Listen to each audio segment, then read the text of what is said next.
امام اعظم کون تھے؟ امام تو بہت ہیں لیکن ہم ان کی بات پر کیوں عمل کرتے ہیں، اس کی وجہ بتاتے ہیں۔ امام اعظم ابو حنیفہ نعمان بن ثابت رحمۃ اللہ علیہ، تو یہ ہم ان کی تقلید کرتے ہیں۔ تقلید یہ قرآن و حدیث سے جو انہوں نے مسائل بیان فرمائے تو اس پر ہم عمل کرتے ہیں۔ پہلے تو صحابہ کرام سرکار صلی اللہ علیہ وسلم سے براہ راست سیکھتے تھے اور عمل کرتے تھے، بعد میں آگے جا کر یہ تقسیم علماء نے ہی کی۔ امام اعظم اتنے درجے کے عالم تھے، آج بھی ہم عالم کی بات تو مانتے ہیں نا، کہ عالم کو مسئلہ پوچھتے ہیں تو کوئی بولے کہ عالم نے بتایا تو کیوں مانا، خود کتاب سے قرآن پڑھ کے تو ہم نہیں نکال سکتے، اس لیے ہم علماء کو پوچھتے ہیں۔ اور یہ قرآن کا حکم ہے ہمیں فَاسْأَلُوا أَهْلَ الذِّكْرِ إِن كُنتُمْ لَا تَعْلَمُونَ، تو تم نہیں جانتے تو جاننے والوں سے پوچھو۔ تو یہاں اہل ذکر یعنی علماء، تو علماء سے پوچھو۔ تو یوں ہم پوچھ رہے ہیں، لیکن یہ کہ ایک تقسیم ہے کہ امام اعظم ابو حنیفہ رحمۃ اللہ علیہ اتنے ماہر عالم قرآن و حدیث کے کہ انہوں نے جو مسائل مطلب کھول کے قرآن و حدیث کے بیان کیے جو ہر آدمی نہیں سمجھ سکتا، تو اس پر علماء نے اتفاق کیا اور یہ اس پر عمل ہوا۔ پھر بعد میں یہ تو تابعی تھے، بعد میں دیگر ائمہ کرام بھی تھے، 4 مشہور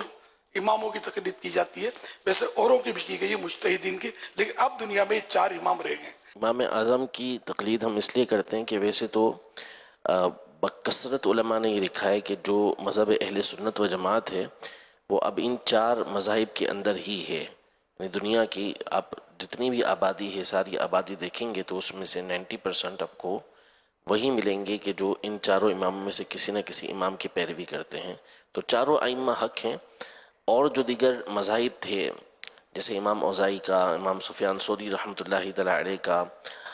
دیگر اور ائمہ کے مذاہب تھے، لیکن چونکہ اللہ پاک کی مرضی ہے جس کے مذہب کو اس نے باقی رکھا، جن کے اصول کو اس نے باقی رکھا، اور ان 4 مذاہب کے جو بعد کے علماء آئے انہوں نے مزید اس کے اوپر کام کیا اور ان کے اصول، ضابطے، قانون یہ سارے مرتب کیے، تو یوں یہ 4 باقی رہے اور ساری دنیا کے اندر پھیلے۔ تو اب ساری دنیا کے مسلمانوں کا ایک طرح سے اس پر اجماع ہے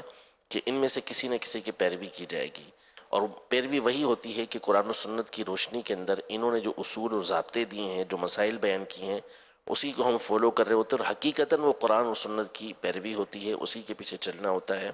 باقی رہا ہم کیوں ہیں، تو ہم اس لیے کہ ہمارے امام ہمارے جو علاقے ہیں اس کے اندر ہمیشہ سے فقہ حنفی یہ رائج رہی ہے، تو اسی کی پیروی کی جاتی ہے۔ بہت سارے ممالک ہیں جہاں پر امام شافعی کے پیروکار ہیں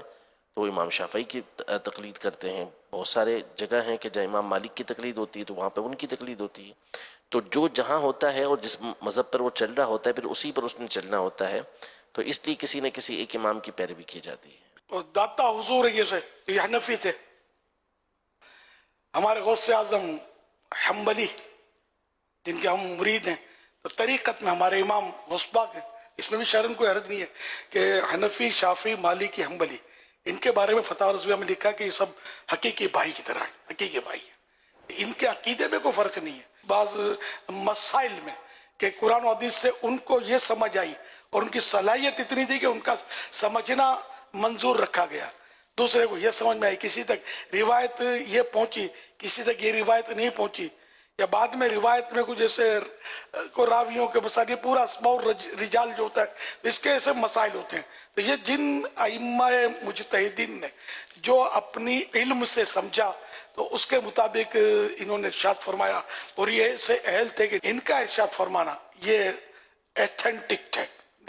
تو یوں مطلب ہے کہ ان کی تقلید کے سلسلے چلے، بڑے بڑے علماء، بزرگان دین، اولیاء کرام یہ کسی نہ کسی امام کے مقلد ہوتے تھے۔